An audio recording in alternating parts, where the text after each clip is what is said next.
दोस्तों आज की वीडियो में हम जानेंगे कि पूजा पाठ से संबंधित कुछ साधारण सा नियम, साधारण सी बातें जो कि साधारण तो होती है, जो जानकार है, जो जानता है, लेकिन जो नहीं जानता है उसके लिए चीजें बहुत बड़ी हो जाती हैं और कहीं ना कहीं से ये जानकारी मिल जाती है कि हाँ ऐसा करना चाहिए या फिर ऐसा नहीं करना चाहिए। लेकिन आपको इस वीडियो में सटीक जानकारी मिलेगी कि क्या करना चाहिए क्या नहीं।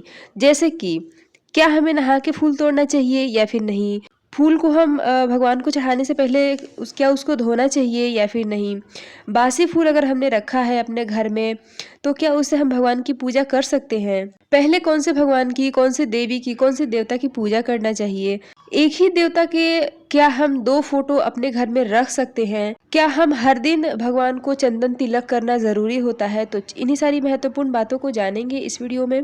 तो चलिए दोस्तों वीडियो को शुरू करते हैं और जान लेते हैं सारी बातों को। तो देखिए दोस्तों, हम भगवान के नाम पे तो हर चीज़ जो है हमें ये पता होता है कि हमें जो है शुद्धता का ख्याल रखते हुए अपने भगवान की पूजा पाठ भोग साफ सफाई करना चाहिए। यहाँ तक कि हम जो बर्तन भी धोते हैं भगवान का उसको भी हमें अगले दिन, यानी कि जैसे हम आज पूजा कर लिए शाम का और सुबह का, और अगले दिन हमें पूजा करना होता है, तो हमें अगर खुद पूजा करना है तो हम जो क्या करते हैं कि पहले नहाते हैं, फिर हम पूजा का बर्तन धोते हैं, भगवान को उठाते हैं, मंदिर की साफ सफाई करते हैं। बिना नहाए हम तो मतलब पूजा वाला घर में भी नहीं जाते हैं और मंदिर की साफ सफाई भी नहीं करते हैं। तो हमें यही पता होता है कि हमें हर काम भगवान का नहा धो के ही करना चाहिए, शुद्ध होके करना चाहिए। लेकिन दोस्तों आपने इस बात को सुना भी होगा कि हमें पूजा के लिए फूल जो तोड़ना होता है उसको हमें बिना नहाए तोड़ना चाहिए। तो देखिए दोस्तों, आप बिना नहाए ही फूल तोड़े, नहा धो के हम जाते हैं तो वो उनका अभिवादन हो जाता है। मतलब जो वृक्ष होता है, जो फूल का पौधा होता है, जो फूल का पेड़ होता है, उनका अभिवादन हो जाता है। तो इसलिए हमें नहा धो के फूल तोड़ने से मना किया जाता है कि हाँ अगर हम नहा के गए तो फूल का पौधा जो है वो अपना अभिवादन मान लेगा और इस तरह से हम अपने भगवान की पूजा नहीं कर पाएंगे उस फूल से। जिस तरह से हमें कोई फूल देता है तो हमें अपने हाथ में नहीं लेना चाहिए। अगर कोई भी व्यक्ति अगर आपके घर में बड़े या फिर आप किसी को फूल देते हैं तो आप किसी पात्र में करके दें, या फिर फूल वाले से फूल भी लेते हैं तो आपने देखा होगा कि वो भी मतलब किसी न किसी पात्र में ही करके देते हैं आपको, यानी कि कागज़ में, प्लास्टिक में या फिर दोने में देते हैं। इसी तरह से आपको भी किसी को फूल देना चाहिए तो आपको भी किसी बर्तन में, किसी थाली में ही देना चाहिए, हाथ में नहीं देना चाहिए। अब है कि क्या हमें फूल को धोना चाहिए या नहीं। तो देखिए दोस्तों, फूल को हमें धोना नहीं चाहिए क्योंकि हम जल को भी देवता मानते हैं, जल देवता। तो हम अगर फूल को धोएंगे तो जल देवता को हमने समर्पित कर दिया इस तरह से, क्योंकि हम जल को किसी न किसी पात्र में लेकर ही धोएंगे। तो इस तरह से हमें जो है फूल को धोना नहीं चाहिए।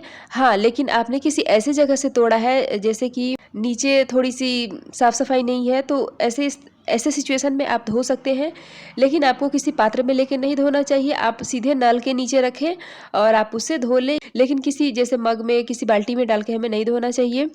तो इस तरह से हमें फूल को मतलब यथासंभव नहीं धो के ही चढ़ाना चाहिए, क्योंकि फूल को धोने के बाद जो है वो किसी और को समर्पित हो जाता है, यानी कि जल देवता को समर्पित हो जाता है। इसलिए अब हमें पहले किन की पूजा करना चाहिए। तो देखिए दोस्तों, हमें सबसे पहले अपने सूर्य भगवान की पूजा करना चाहिए, क्योंकि सूर्य जो है वो प्रत्यक्ष के देवता माने जाते हैं।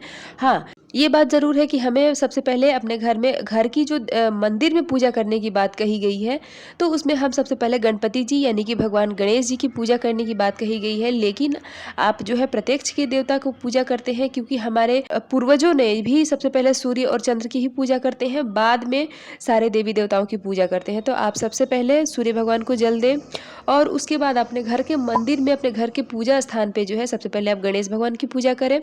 उसके बाद अन्य देवी देवता की आप पूजा कर सकते हैं, लेकिन प्रथम पूजनीय जो है वो गणेश भगवान है। अब क्या हमें बासी फूल से पूजा करना चाहिए या फिर नहीं। तो देखिए दोस्तों, बासी फूल से तो हमें पूजा नहीं करना चाहिए, लेकिन अगर आपके घर में डेली फूल नहीं मिल पाता है, जैसे कि आपने अगर फ्रिज वगैरह में रखा है या फिर बाल्टी के पानी में रखे हैं, जैसे कि ताज़ा रहने के लिए हम लोग भी क्या करते हैं कि अगर फूल का कली होता है तो कली ला के रख देते हैं और अगर अगले दिन वो मतलब खिल जाता है, तो इस तरह से आप पूजा कर सकते हैं, वो बासी नहीं माना जाएगा। कोशिश करें कि ताज़ा फूल से ही पूजा करें, लेकिन बहुत सारे लोग जो है फ्रिज में रखते हैं, तो ऐसे में हम क्या करते हैं कि उससे भी पूजा, जैसे कि मुरझाया नहीं होता है फूल, तो हमारे मन में आता है कि अरे ये तो मतलब ठीक है, अभी ताज़ा जैसा दिख रहा है, तो हमें पूजा कर लेना चाहिए। तो देखिए दोस्तों, फ्रिज में अगर आपने फूल को रखा है, तो फ्रिज हमारा जो है शुद्ध नहीं होता है, पहली बात तो ये। क्योंकि बहुत सारे लोगों के घर में जो है नॉनवेज वगैरह बनता है, अगर नॉनवेज नहीं भी बनता है तो भी लहसुन प्याज तो बनता ही होगा। बहुत कम घर ऐसा है जहाँ पे लहसुन प्याज भी नहीं बनता है। तो ऐसे में हमें क्या करना चाहिए कि फूल को आप अगर सेपरेट रखते हैं, अलग ऐसे सेक्शन में रख रहे हैं जहाँ पे जूठा हाथ कोई भी नहीं ले जाए, चाहे बच्चा हो, घर का बड़ा हो या फिर आप स्वयं हो। तो इस तरह से आप अगर रख रहे हैं तो ही आप उससे पूजा करने के बारे में सोच भी सकते हैं। लेकिन अगर इस तरह से आपका फ्रिज है कि कहीं कुछ भी कोई निकाल ले रहा है जूठ हाथ से, लहसुन प्याज चीज़ें रखी हुई है, नॉन-वेज चीज़ें रखी हुई है, तो ऐसे में आप फ्रिज में फूल ना रखें या फिर पूजा पाठ से संबंधित कोई भी चीज़ें को नहीं रखना चाहिए। लेकिन अगर स्वच्छता का ध्यान रखें, आपने अगर रखा है, तो आप एक बार सोच भी सकते हैं उस फूल से पूजा करने के लिए। लेकिन ठीक है, कोई नहीं, जैसे कि हम अगर किसी के यहाँ से खरीदने जाते हैं, तो हमें नहीं पता होता है कि हम उनके यहाँ से बासी खरीद के ला रहे हैं, या हमें देख के पता भी चल जाता है कि वो बासी है, लेकिन फिर भी हम जिस दिन खरीदते हैं उसी दिन को उसको तोड़ा हुआ मानते हैं, ठीक है? क्योंकि वो दूसरे के यहाँ से हम खरीद के ला रहे हैं। लेकिन अपने कोशिश करना है कि फ्रिज में रखा हुआ फूल से पूजा ना करें।